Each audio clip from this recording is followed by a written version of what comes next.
Assalamualaikum warahmatullahi wabarakatuh.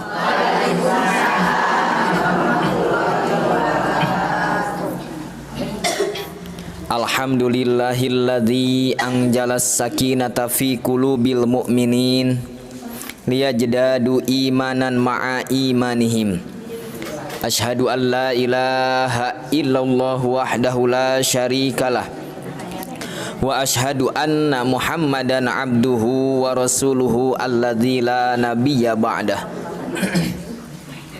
Allahumma shalli wa sallim ala sayyidina Muhammad ibn Abdillah wa ala alihi wa ashabihi wa man tabi'ahu ila yaumil qiyamah. Amma ba'du, fa ya ibadallah usikum wa nafsi wa iyaya bitaqwallah. Summa qala Allah ta'ala fi kitabihil karim wa huwa asdaqul qailin. A'udzu billahi minasyaitonir rajim. Bismillahirrahmanirrahim. Fa inna ma'al usri yusra, inna ma'al usri yusra. Al-ayah. Wa qala nabiyyu sallallahu alaihi wasallam, lan tamuta nafsun qabla an tastakmil rizqaha wa ajalaha. Sadaqallahul azim wa sadaqa rasulun nabihul karim wa nahnu ala dalika minasyahidina wasyakirina walhamdulillahi rabbil alamin. Puja sinareng puji eta sadaya kagungan Allah anu maha ngarungu, maha nyakseni, maha caket ka urang sadayana, anu parantos ngatur kana pertemuan urang sadayana, anu maha uninga kana satiap keretegna hate urang sadaya, anu maparinan nikmat anu henteu putus sareng teu aya wates wangena kangge urang sadaya. Sinareng anu maha sobar, sok sanaos kaayaan urang seueur midamel dosa sinareng maksiat. Shalawat sinareng salam mugia kacurah limpahkeun ka junjunan alam habibana wa nabiyyanal karim Muhammad sallallahu alaihi wasallam.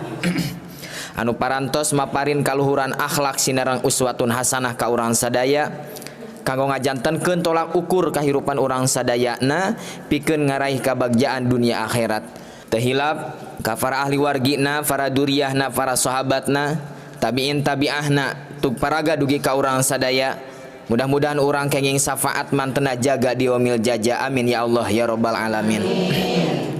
Kaum ibu anu mulya, pribados bade neraskeun hanca anu sababaraha mingon kalangkung pelajaran anu ngulang deui nyaeta ngeunaan ilmu dina mayunan sagala pasoalan hirup.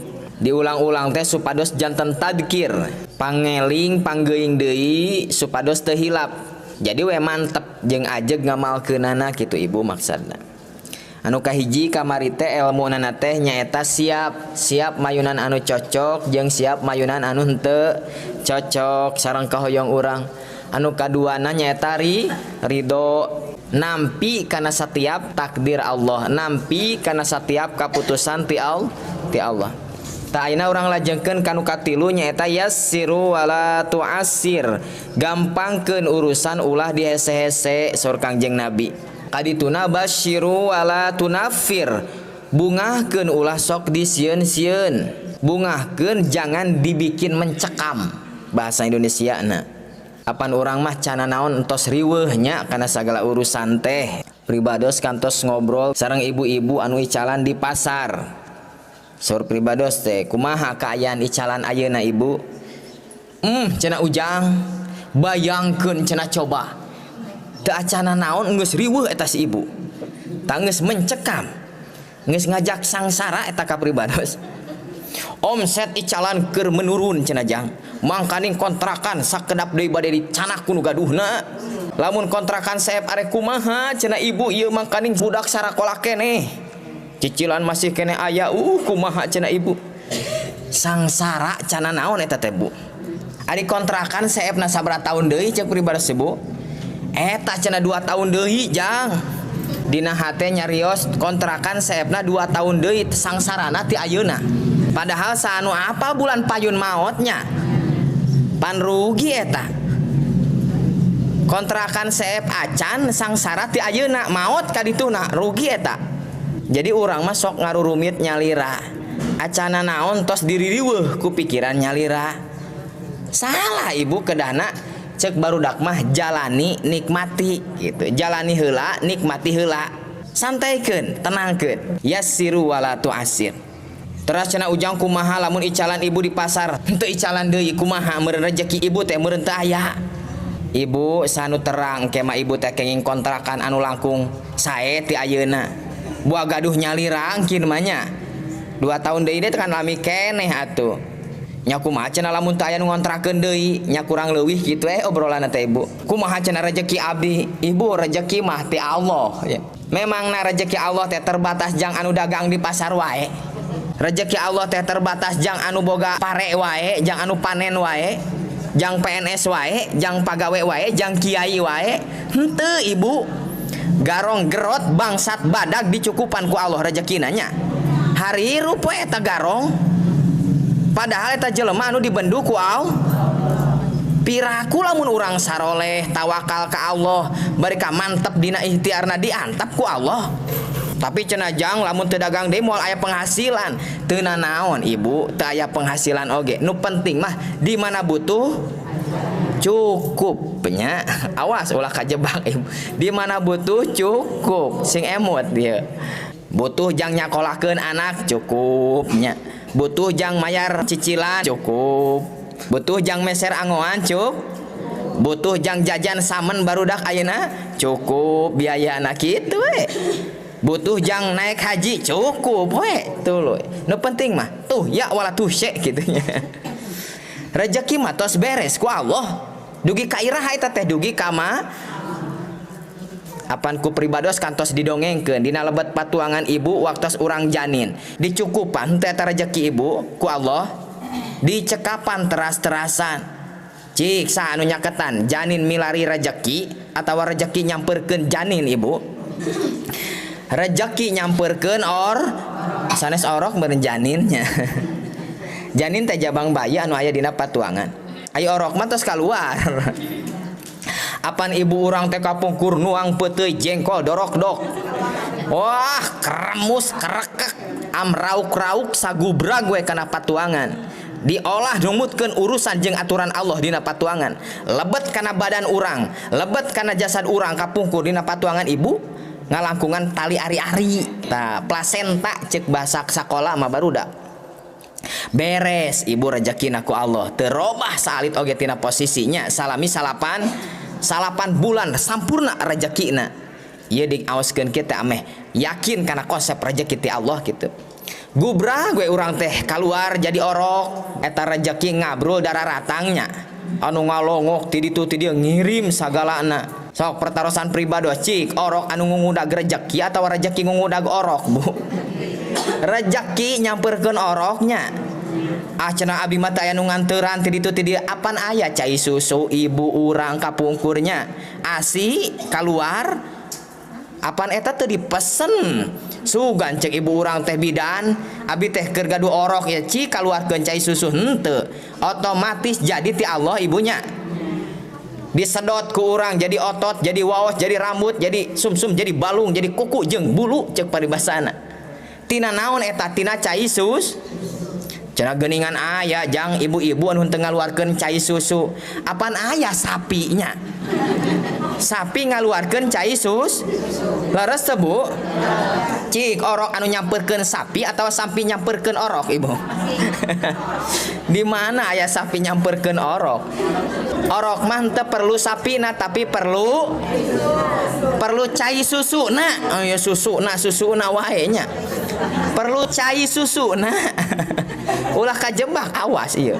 nya sababaraha waktos kapengker nya duka tahun iraha pribadosnya ameng ka Pangalengan pan geuning kantos dicarioskeun ieu oge ameng ka tempat sapi perah eta ningali sapi perah ibunya seueur pisan eta di Pangalengan teh dugi karatusan cai susu kalintang seueurna sedengkeun masyarakat Pangalengan salit cek pribados sarek dikumahakeun ieu cai susu diperes ku pemerahna akhirna dikirim eta cai susu teh ka pelosok negeri nya orokna urang aya di Cikamarang ibu bisa jadi sapi nama anu aya di Pangalengan tadinya Demi Allah datang tak ka dieu eta cai susu. Boh bentuk caina, boh entos dikeringkeun bentuk bubukna. Diperah ku peternak di Pangalengan, dibawa ke pabrik, diangkut kana kontainernya, dibawa ke subglosir, supermarket, Indomar, Alfamart, cana ka warung Cikamarang ka dieu. Tos kitu teh dipeser ku ibu urang kapungkur, cana we ka dapur asupkeun kana botol, kucek-kucek kana botol, cap weh dicecepkeun kana baham urang kapungkur. Demi Allah dugi tah kana patuangan urang ibunya. Jadi we saageng-ageng kieu ayeuna entos senior jiga ayeuna nya eta teh tina cai susu. Kunaon cenah jalmi ulah nikah jeung sapi ibu kunaon cobi? Dulur sasusu, sanes dulur sasusu. Beda jenis jawabanna nama. Nya da teu cocok atuh itu mah sapi urang jalmi gitu. Uih deui ibu, kasih ibu anu di pasar tadi. Eta si ibu dicariosan kitu teh meureun ngemplong saalit mah nya. Nya cenah bener jang. Cacakan janin anu teu bisa gerak tina posisina, orok anu teu bisa mikir, terus-terusan disampeurkeun rezekina ku Allah. Piraku urang anu geus bisa gerak loba, geus bisa mikir loba, teu bisa ngajemput rezeki ti Allah. Piraku alhamdulillah eta si ibu teh jadi langkung yakin deui jeung sumanget deui dina konsep rezeki jeung usahana kitu. Geura cobi ibu nalika urang tuang, urang tapakuran ku urang. Cik sabaraha lengkah urang muru tuangeun jeung sabaraha lengkah tuangeun muru ka urang. Sangu datang wus ti sawah ka dieu nya ujug-ujug aya. Walaupun diolah tah kuno kuli. Torojol aya uyahna dicoel tah lamun teu aya naon kana uyah. Ti mana eta uyah datangna? Ti laut Madura meureun ti ditu ti mana? Datang ka dieu. Aya daging hayamna, eta mah hayam ti tatanganya aya. Samalna komo samal ibu geura tengali, tapakuran samal.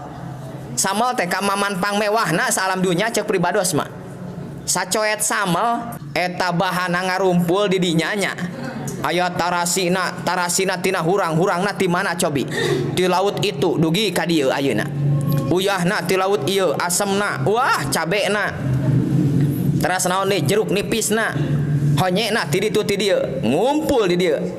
Cobi lamun urang milari hiji-hiji ibu, iraha urang emamna nya. Urang hoyong telur ceplok misalkeun kudu neangan nyalira, kudu neangan hayam anu arek ngalahirkeun misalkeun. Hayam anu keur hamil jeung kudu menta izin heula ka caroge hayamna coba. Entos disiapkeun ku Allah rezeki ibu leres teu? Dugi ka bumi. Dugi ka iraha eta teh cenah Jun. Ku Allah disayogikeun kitu teh dugi ka maot urang ibu. Urang dimaotkeun ku Allah nembe rezeki urang masih aya umur mah terus direjekian kapaksa ku Allah. Saur Kangjeng Rasul lan tamutan nafsun qabla an tastakmir rizqaha wa ajalaha. Moal dimaotkeun hiji makhluk saacan disampurnakeun rizkina jeung umurna. Upami ibu panjang umur bari geus jompo misalkeun ieu mah nya. Ibu kapawon bari mapa geus hararese da geus hararempo rarencodan tu roge nya. Ceuk incu teh bade ka mana atuh mah? Bade ka pawon cenah jang. Bade nyanak tuangeun mah teh. Eta mapana ge geus hese mah teh. Calik we yos ku abdi urang pangyanakeun. Lamun sampean geus teu bisa nyamperkeun tuangeun, insyaallah dijamin tuangeun nyamperkeun ka urangnya. Hatur nuhun cenah jang. Incu teh meuni soleh cenah ieu. Pas ibu ngahuapkeun tuangeun teh lain lebet kana baham, ibu kalah kana cepil, kalah kana pangamung. Cek incu teh emak geuningan panangan geus hese eta ngahuapkeun tuangeun teh. Lamun ieu panangan tos teu tiasa nganterkeun tuangeun kana baham, dijamin aya nu ngalebetkeun kana baham. Keur ngagayem hese wae menekak-kak. Teu lebet-lebet eta tuangeun lamun ieu baham tos teu bisa ngahuapkeun, maka anu asup naon ibu? Impusan asup kana badannya. Diimpus urang tah. Asup teras rezekina aya. Masih kene hirup eta teh. Pas entos diimpus teh geus lalebet impusan digebig-gebig. Oh ya gue sadayana ku incu teh. Tah eta mah namanya beres rezekina, nutup rezekina. Da umurna ge atos tah eta mudah-mudahan urang tiasa leuwih yakin deui kana rezeki ibunya, amin. Amin. Pendek caritana mah euih kanu tadinya urang teh ulah ngareribet urusan gitu. Di mana urusan sajengkal bereskeun sajeng, ulah dibereskeun jadi depaan. Urusan sajengkal jadi depaan. Jadi riweuh ka dituna bahkan pejet kana kahirupan urangnya. Yassiru wala tu'assir. Permudah urusan, ulah dipersulit, gampangkeun ulah dihese-hes. Ibu bade ka pasar ka Cinagen misalkeun jeung si bapak beledag ban motor bitu. Ceuk ibu teh innalillahi wa inna ilaihi rajiun, beres gitu ban motor bitu mah nya. Ceuk si bapak teh pan geus rada aralnya. Bu geuning ban motor teh bitu ieu kunaon nya? Da si bapak teu ngaos, da ibu nu ngaosna. Nya bapak sadayana ge aya waktosna. Raoseun teu Bu? Raoseun, jadi ringan masalahnya. Kunaonnya ibu pan motor teh loba. Nah jadi ban motor urang anu bitu. Pan motor teh di jalan loba teu aya motor jujun, jejen, jojon, jijin. Aya motor entad, entin, entut, entod.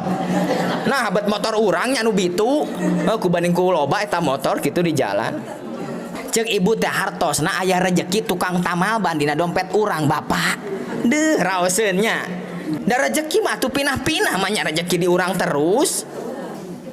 Tapi kan masih tebih ibu ka tukang tamal bana hartosna Allah teh ngersakeun urang teh kedah olahraga ame sehat bapak. Apan urang ngadua ka Allah teh Allahumma tawil umurana wa sahih ajsadana. Ya Allah panjangkeun yuswa abdi, sehatkeun jasad abdi, badan abdi. Tah ngalangkungan bitu ban ieu teh meureun Allah teh ngersakeun urang teh supaya sehat. Diijabah doa urang gitu eta teh. Meureun urang ngadorong motor kaluar kesang, kabakar kalori tubuhna, kabakar lemak tubuhna. Awak gede jiga urang ge insyaallah jadi langsing bapak ceuk ibu teh. Nu bener ibu bener sok atuh ibu naik ku bapak didorong tuh. Jadi sumanget dah yang langsingnya. Beres teu masalah Bu beres moal ribet. Pendek carita yassiru wala tu'asir. Gampangkeun urusan ulah dihese-hese. Anu katilu anu kaopatna ibu teraskeun nyaeta muhasabah diri. Upami aya masalah, upami aya kaawonan tumiba kana diri urang, pariksa evaluasi diri urang, muhasabah diri disebatna. Bisi masalah teh atanapi kaawonan anu dongkap ka diri urang teh eta ladang dosa urang anu teu katobatan ku urang. Sabab surah Allah ma asobaka min hasanatin faminallah wa ma asobaka min sayyiatin famin nafsik. Perkara anu awon anu datang ka diri anjeun eta tina diri anjeun nyalira, diundang ku dosa anjeun nyalira.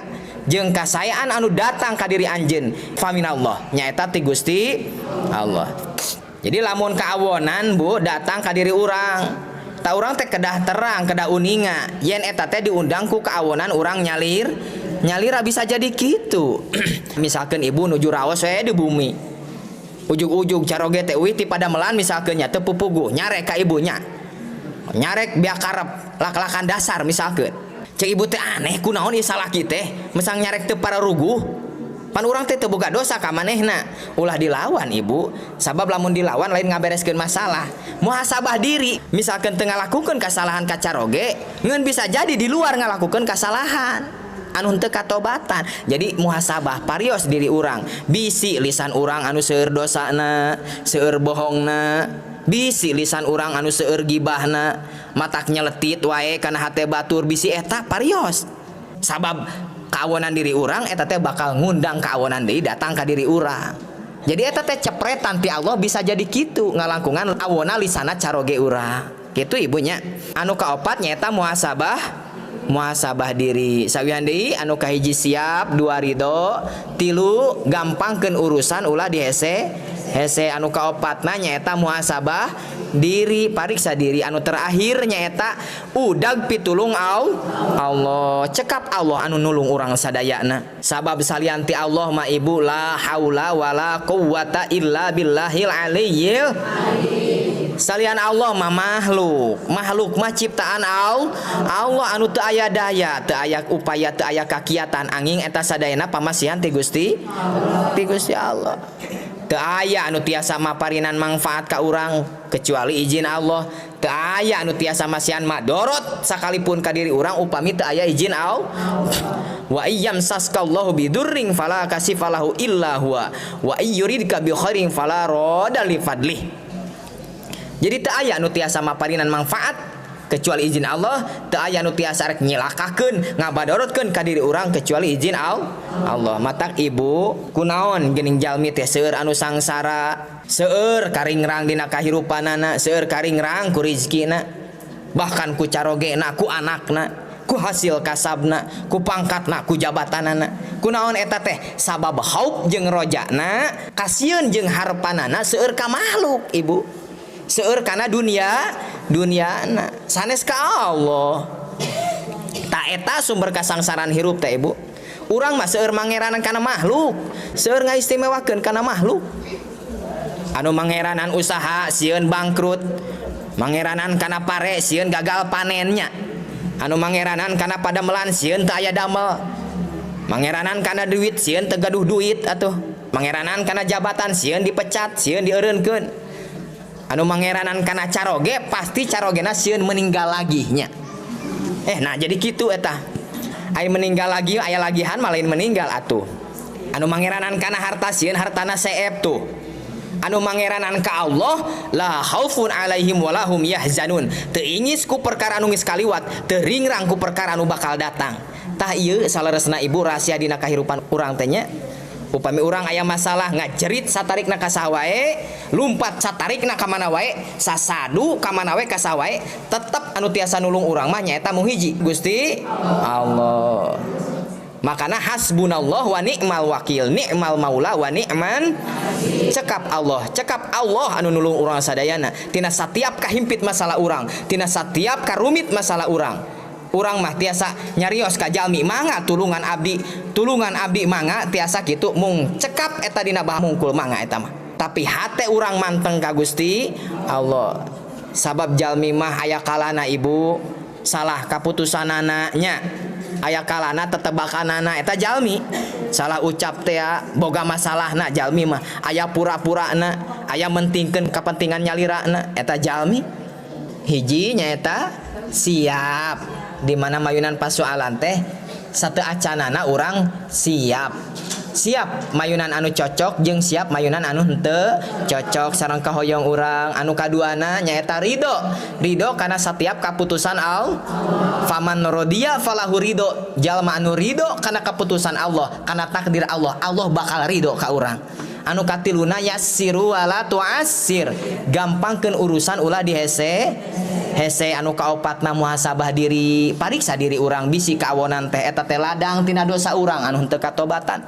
Anu kalimana udag pitulung hasbunallah wa ni'mal wakil, ni'mal maula wa ni'man nasir. Mudah-mudahan aya manfaatna khususna kangge abdi nyalira, umumna kangge ibu sadaya anu sami ngupingkeunana. Bahasa kasar anggap we kain kasur mata kraoseun di boboanana, dalah lemes oge ari kulit limus mah matak borok kana awakna. Pamugi ageng hapunten sinereng maklumna. Wallahu muwaffiq ila aqwamit thoriq. Wassalamualaikum warahmatullahi wabarakatuh.